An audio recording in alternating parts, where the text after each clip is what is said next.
नमस्कार दोस्तों, कहानियों की अगली कड़ी में हम आज मुंशी प्रेमचंद जी द्वारा लिखित कहानी नैराज से लीला को सुनते हैं।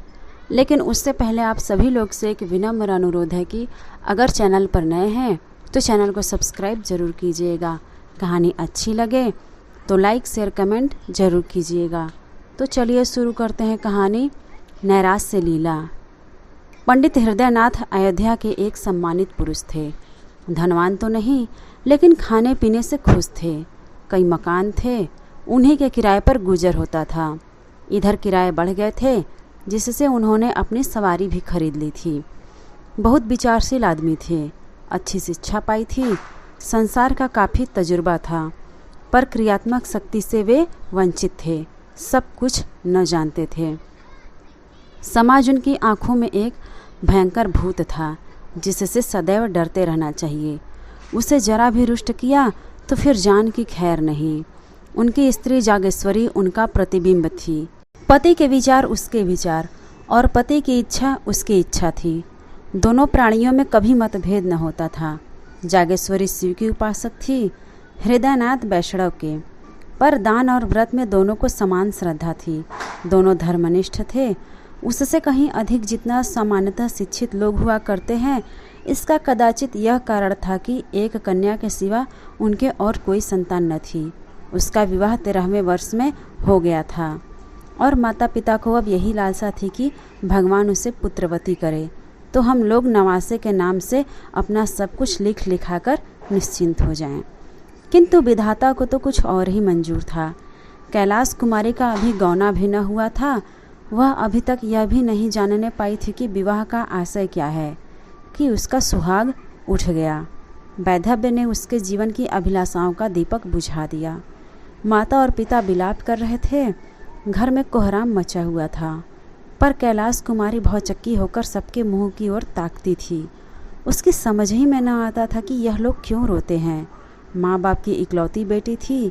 माँ बाप के अतिरिक्त वह किसी तीसरे व्यक्ति को अपने लिए आवश्यक न समझती थी। उसके सुख कल्पनाओं में अभी तक पति का प्रवेश न हुआ था। वह समझती थी स्त्रियां पति के मरने पर इसलिए रोती हैं कि वह उनका और उनके बच्चों का पालन करता है। मेरे घर में किस बात की कमी है? मुझे इसकी क्या चिंता है कि खाएंगे क्या, पहनेंगे क्या? मुझे जिस चीज़ की ज़रूरत होगी बाबूजी तुरंत ला देंगे। अम्मा से जो चीज़ मांगूंगी वह दे देंगी। फिर रोऊं क्यों? वह अपनी माँ को रोते देखती तो रोती, पति के शोक से नहीं, माँ के प्रेम से। कभी सोचती शायद यह लोग इसलिए रोते हैं कि कहीं मैं इनसे कोई चीज़ ना मांग बैठूं, जिसे यह न दे सके तो मैं ऐसी चीज़ मांगूंगी ही क्यों। मैं अभी तो उनसे कुछ नहीं मांगती, वह अपने आप ही मेरे लिए एक न एक चीज़ नित्य लाते रहते हैं। क्या मैं अब कुछ और हो जाऊंगी? इधर माता का यह हाल था कि बेटी की सूरत देखते ही आंखों से आंसू की झड़ी लग जाती। बाप की दशा और भी करुणाजनक थी। घर में आना जाना छोड़ दिया, सिर पर हाथ धरे कमरे में अकेले उदास बैठे रहते। उसे विशेष दुख इस बात का था कि सहेलियां भी अब उसके साथ खेलने न आती। उसने उनके घर जाने की माता से आज्ञा मांगी तो वह फूट फूट कर रोने लगी। माता पिता की यह दशा देखी तो उसने उनके सामने आना छोड़ दिया। बैठी किस्से कहानियाँ पढ़ा करती। उसकी एकांत प्रियता का माँ बाप ने कुछ और ही अर्थ समझा। लड़की शोक के मारे घुली जाती है, इस वज्राघात ने उसके हृदय को टुकड़े टुकड़े कर डाला है। एक दिन हृदयनाथ ने जोगेश्वरी से कहा, जी चाहता है घर छोड़कर कहीं भाग जाऊं, इसका कष्ट अब नहीं देखा जाता। जोगेश्वरी बोली, मेरी तो भगवान से यही प्रार्थना है कि मुझे संसार से उठा ले। कहाँ तक छाती पर पत्थर की सील रखूं? हृदयनाथ बोले, किसी भांति इसका मन बहलाना चाहिए, जिससे शोक में विचार आने ही न पाए। हम लोगों को दुखी और रोते देखकर इसका दुख और भी दारुण हो जाता है। जोगेश्वरी बोली, मेरी तो बुद्धि काम ही नहीं करती है। हृदयनाथ बोले, हम लोग तो यूँ ही मातम करते रहें तो लड़की की जान पर बन जाएगी। अब कभी कभी उसे सैर करने चली जाया करो लेकर के, कभी थिएटर दिखा दिया करो और कभी घर में गाना बजाना करा दिया। इन बातों से उसका दिल बहलता रहेगा। जोगेश्वरी बोली, मैं तो उसे देखते ही रो पड़ती हूँ, लेकिन अब जब्त करूँगी। तुम्हारा विचार बहुत अच्छा है। बिना दिल बहलाव के उसका शोक दूर न होगा। हृदयनाथ बोले, मैं अब भी उससे दिल बहलाने वाली बातें किया करूँगा। कल एक सरबी लाऊंगा, अच्छे अच्छे दृश्य जमा करूँगा।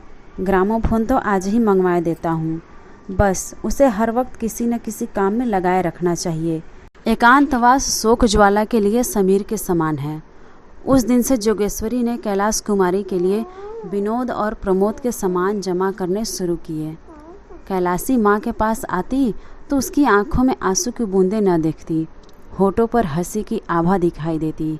वह मुस्कुराकर कहती, बेटी आज थिएटर में बहुत अच्छा तमाशा होने वाला है, चलो देख आएं। कभी गंगा स्नान को कहती, वहाँ माँ बेटी किश्ती पर बैठकर नदी में जल विहार करती। कभी दोनों संध्या समय पार्क की ओर चली जाती। धीरे धीरे सहेलियाँ भी आने लगी। कभी सब की सब बैठकर ताश खेलती, कभी गाती बजाती। पंडित हृदयनाथ ने भी विनोद की सामग्रियाँ जुटाईं।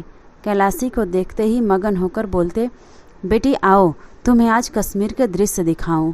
कभी कहते, आओ आज स्विट्जरलैंड की अनुपम झांकी और झरनों की छटा देखें। कभी ग्रामोफोन बजाकर उसे सुनाते। कैलाशी इन सैर सपाटों का खूब आनंद उठाती। इतने सुख से उसके दिन कभी न गुजरे थे। इस भांति 2 वर्ष बीत गए। कैलाशी सैर तमाशे की इतनी आदी हो गई कि एक दिन भी थिएटर न जाती तो बेकली सी होने लगती। मनोरंजन नवीनता का दास है और समानता का शत्रु। थिएटरों के बाद सिनेमा की सनक सवार हुई। सिनेमा के बाद मिसमेरिज्म और हिप्नोटिज्म के तमाशों की ग्रामोफोन के नए रिकॉर्ड आने लगे। संगत का चस्का पड़ गया। बिरादरी में कहीं उत्सव होता तो माँ बेटी अवश्य जाती। कैलाशी नित्य इसी नशे में डूबी रहती। चलती तो कुछ गुनगुनाती हुई, किसी से बातें करती तो वही थिएटर और सिनेमा की। भौतिक संसार से अब उसे कोई वास्ता न था। अब उसका निवास कल्पना संसार में था। दूसरे लोग की निवासिनी होकर उसे प्राणियों से कोई सहानुभूति न रही। किसी के दुख पर जरा भी दया न आती। स्वभाव में उत्श्रृंखलता का विकास हुआ। अपनी सुरुचि पर गर्व करने लगी। सहेलियों से डिंगे मारती, यहाँ के लोग मूर्ख हैं, यह सिनेमा की कद्र क्या करेंगे, इसकी कद्र तो पश्चिम के लोग करते हैं। वहाँ मनोरंजन की सामग्रियाँ उतनी ही आवश्यक है जितनी की हवा, तभी तो वे इतने प्रसन्नचित्त रहते हैं, मानो किसी बात की चिंता ही नहीं। यहाँ किसी को इसका रस ही नहीं। जिन्हें भगवान ने सामर्थ्य भी दिया है, यह भी सरेआम से मुंह ढाँपकर पड़े रहते हैं। सहेलियाँ कैलाशी की यह गर्वपूर्ण बातें सुनती और उसकी प्रशंसा करती रहती। वह उनका अपमान करने के आवेग में अपने आप ही हास्यास्पद बन जाती थी। पड़ोसियों में इन सैर सपाटों की चर्चा होने लगी। लोक सम्मति किसी की रियायत नहीं करती। किसी ने सिर पर टोपी टेढ़ी रखी और पड़ोसियों की आंखें में चुभा। कोई जरा अकड़ कर चला और पड़ोसियों ने आवाज़ें कसी। विधवा के लिए पूजा पाठ है, तीर्थ व्रत है, मोटा खाना है और मोटा ही पहनना है। उसे विनोद और विलास, राग और रंग की क्या ज़रूरत। विधाता ने उसके सुख के द्वार बंद कर दिए हैं। लड़की प्यारी सही, लेकिन शर्म और हया भी तो कोई चीज़ है। जब माँ बाप ही उसे सिर चढ़ाए हुए हैं तो उसका क्या दोष। मगर एक दिन आंखें खुलेंगी अवश्य।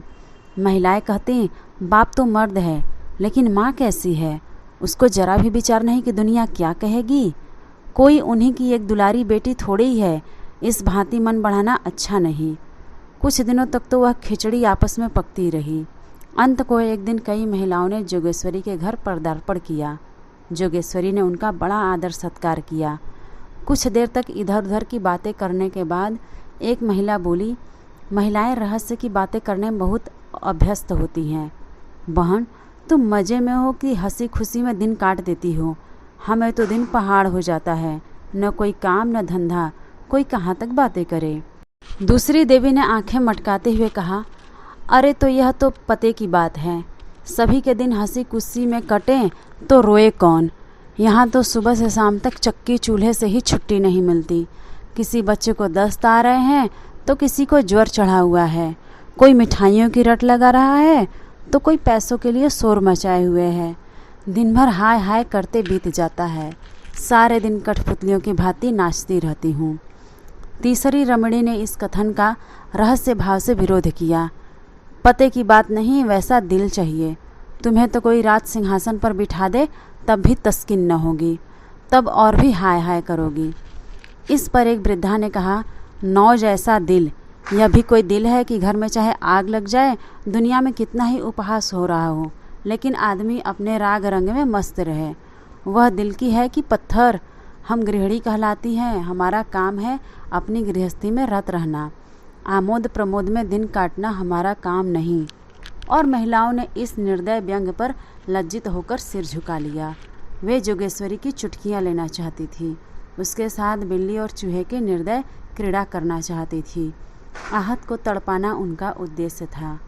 इस खुली हुई चोट ने उनके पर पीड़न के प्रेम के लिए कोई गुंजाइश न छोड़ी, किंतु जोगेश्वरी को ताड़ना मिल गई। स्त्रियों के विदा होने के बाद उसने पति से यह सारी कथा सुनाई। हृदयनाथ उन पुरुषों में न थे जो प्रत्येक अवसर पर अपनी आत्मिक स्वाधीनता का स्वांग भरते हैं, हठधर्मी और आत्म स्वातंत्र के नाम से छिपाते हैं। यह संचित भाव से बोले, तो अब क्या होगा? जोगेश्वरी बोली, तुम ही कोई उपाय सोचो। हृदयनाथ बोले, पड़ोसियों ने जो आक्षेप किया है यह सर्वथा उचित है। कैलाश कुमारी के स्वभाव में मुझे एक विचित्र अंतर दिखाई दे रहा है। मुझे स्वयं ज्ञात हो रहा है कि उसके मन बहलाव के लिए हम लोगों ने जो उपाय निकाला है वह मुनासिब नहीं है। उनका यह कथन सत्य है कि विधवाओं के लिए यह आमोद विनोद वर्जित है। अब हमें यह परिपाटी छोड़नी पड़ेगी। जोगेश्वरी बोली, लेकिन कैलाशी तो इन खेल तमाशों के बिना एक दिन भी नहीं रह सकती। हृदयनाथ बोले, उसकी मनोवृत्तियों को बदलना पड़ेगा। सनह सनह यह विलासोन्माद शांत होने लगा। वासना का तिरस्कार किया जाने लगा। पंडित जी संध्या समय ग्रामोफोन न बजाकर कोई धर्म ग्रंथ पढ़कर सुनाते। स्वाध्याय, संयम, उपासना में माँ बेटी रत रहने लगी। कैलाशी को गुरुजी ने दीक्षा दी। मोहल्ले और बिरादरी की स्त्रियां आई। उत्सव मनाया गया। माँ बेटी अब किश्ती पर सैर करने के लिए गंगा न जाती, बल्कि स्नान करने के लिए जाती। मंदिरों में नित्य जाती। दोनों एकादशी का निर्जल व्रत रखने लगी। कैलाशी को गुरुजी नित्य सच्चा समय धर्मोपदेश करते। कुछ दिनों तक तो कैलाशी को यह विचार परिवर्तन बहुत कष्टजनक मालूम हुआ, पर धर्मनिष्ठा नारियों का स्वाभाविक गुण है। थोड़े ही दिनों में उसे धर्म से रुचि हो गई। अब उसे अपनी अवस्था का ज्ञान होने लगा था। विषय वासना से चित्त अपने आप ही खींचने लगा।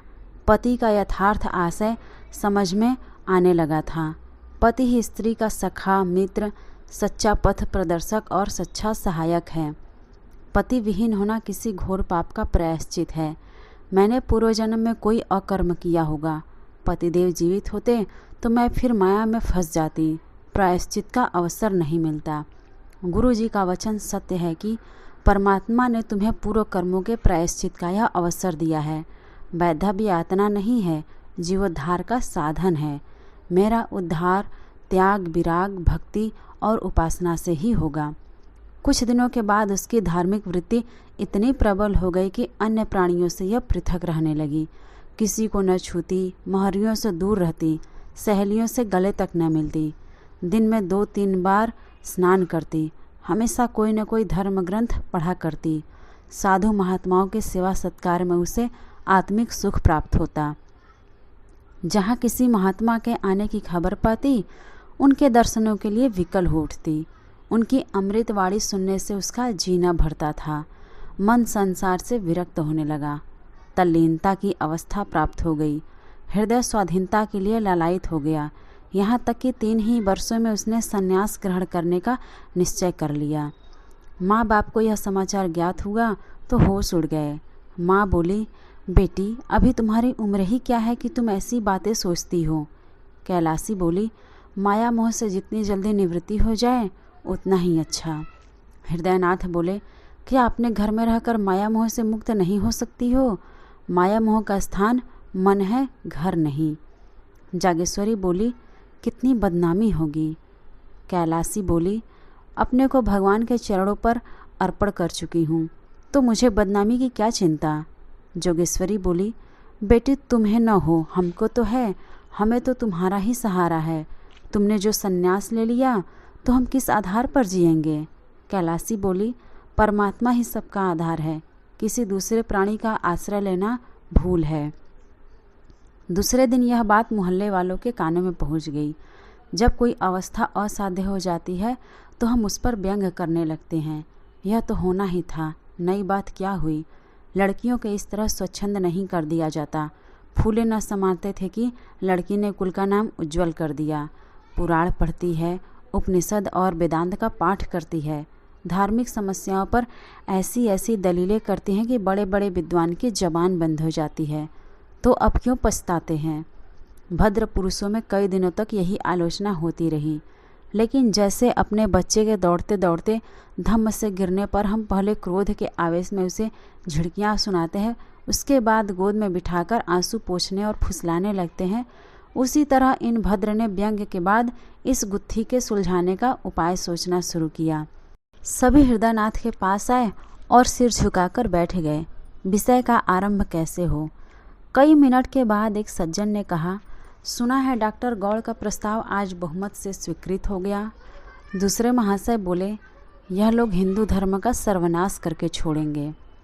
तीसरे महानुभाव ने फरमाया, सर्वनाश तो हो ही रहा है, अब और क्या करेगा कोई, जब हमारे साधु महात्मा जो हिंदू जाति के स्तंभ हैं इतने पतित हो गए हैं कि भोली भाली युवतियों को बहकाने में संकोच तक नहीं करते, तो सर्वनाश होने में बाकी रह ही क्या गया। हृदयनाथ बोले, यह विपत्ति तो मेरे सिर आ चुकी है, आप लोगों को तो मालूम ही होगा। पहले महाशय बोले, आप ही के सिर क्यों, हम सभी के सिर पड़ी हुई है। दूसरे महाशय बोले, समस्त जाति के सिर कहिए। हृदयनाथ बोले, उद्धार का कोई उपाय सोचिए तब। पहले महाशय बोले, आपने समझाया नहीं। हृदयनाथ बोले, समझा समझा के तो हार गया, मेरी तो कोई बात ही नहीं सुनती। तीसरे महाशय बोले, पहले ही भूल हो गई, उसे इस रास्ते पर डालना ही नहीं चाहिए था। पहले महाशय बोले, उस पर पछताने से क्या होता है, सिर पर जो पड़ी है उसका उपाय सोचना चाहिए। आपने समाचार पत्रों में देखा होगा, कुछ लोगों की सलाह है कि विधवाओं से अध्यापकों का काम लेना चाहिए। यद्यपि मैं इसे भी बहुत अच्छा नहीं समझता, पर सन्यासिनी बनने से तो कहीं अच्छा है। लड़की अपने आंखों के सामने तो रहेगी। अभिप्राय केवल यही है कि कोई ऐसा काम होना चाहिए जिसमें लड़की का मन लगे। किसी अवलंब के बिना मनुष्य को भटक जाने की शंका सदैव बनी रहती है। जिस घर में कोई नहीं रहता उसमें चमगादड़ बसेरा लेते हैं। दूसरे महाशय बोले, सलाह तो अच्छी है, मोहल्ले की 10-5 कक्षाएं पढ़ने के लिए बुला ली जाएं। उन्हें किताबें, गुड़िया आदि इनाम मिलता रहे तो बड़े शौक से आएंगी, लड़की का तो मन लग जाएगा। हृदयनाथ बोले, देखना चाहिए, भरसक समझाऊंगा, प्रयास करूंगा। जो ही यह लोग विदा हुए, हृदयनाथ ने कैलाश कुमारी के सामने यह तजवीज़ पेश की। कैलाशी को संन्यास्त के उच्च पद के सामने अध्यापिका बनना अपमानजनक जान पड़ा था। कहाँ वह महात्माओं का सत्संग, यह पर्वत की गुफा, वह सुरम्य प्राकृतिक दृश्य, वह हिमराशि की ज्ञानमय ज्योति, वह मान सरोवर और कैलाश की शुभ्र छटा, वह आत्मदर्शन की विशाल कल्पनाएं, और कहाँ बालिकाओं को चिड़िया की भांति पढ़ाना। लेकिन हृदयनाथ कई दिनों तक लगातार सेवा धर्म बहाल उसके हृदय पर अंकित करते रहे। सेवा ही वास्तविक संन्यास है। सन्यासी केवल अपनी मुक्ति का रक्षक होता है। सेवा व्रतधारी अपने को परमार्थ की वेदी पर बलि देता है। इसका गौरव कहीं अधिक है। देखो, ऋषियों में दधीची का जो यश है, हरिश्चंद्र जी की जो कीर्ति है, उसकी तुलना और कहीं की जा सकती है। संन्यास स्वार्थ है, सेवा त्याग है। उन्होंने इस कथन की उपनिषदों और वेद मंत्रों से पुष्टि की। यहाँ तक कि धीरे धीरे कैलाशी के विचारों में परिवर्तन होने लगा। पंडित जी ने मोहल्ले वालों की लड़कियों को एकत्र किया। पाठशाला का जन्म हो गया। नाना प्रकार के चित्र और खिलौने मंगाए। पंडित जी स्वयं कैलाशी के साथ लड़कियों को पढ़ाते। कन्याएं शौक से आती। उन्हें यहाँ की पढ़ाई खेल मालूम होती। थोड़े ही दिनों में पाठशाला की धूम हो गई। अन्य मोहल्लों की भी कन्याएं आने लगी। कैलाश कुमारी की सेवा प्रवृत्ति दिनों दिन तीव्र होने लगी। दिन भर लड़कियों को लिए रहती, कभी पढ़ाती, कभी उनके साथ खेलती, कभी सीना पिरोना सिखाती। पाठशाला ने परिवार का रूप धारण कर लिया। कोई लड़की बीमार हो जाती तो तुरंत उसके घर जाती, उसकी सेवा शुश्रूषा करती, गा कर या कहानियाँ सुनाकर उसका दिल बहलाती। पाठशाला को खुले हुए साल भर हुआ था। एक लड़की को जिससे वह बहुत प्रेम करती थी चेचक निकल आई।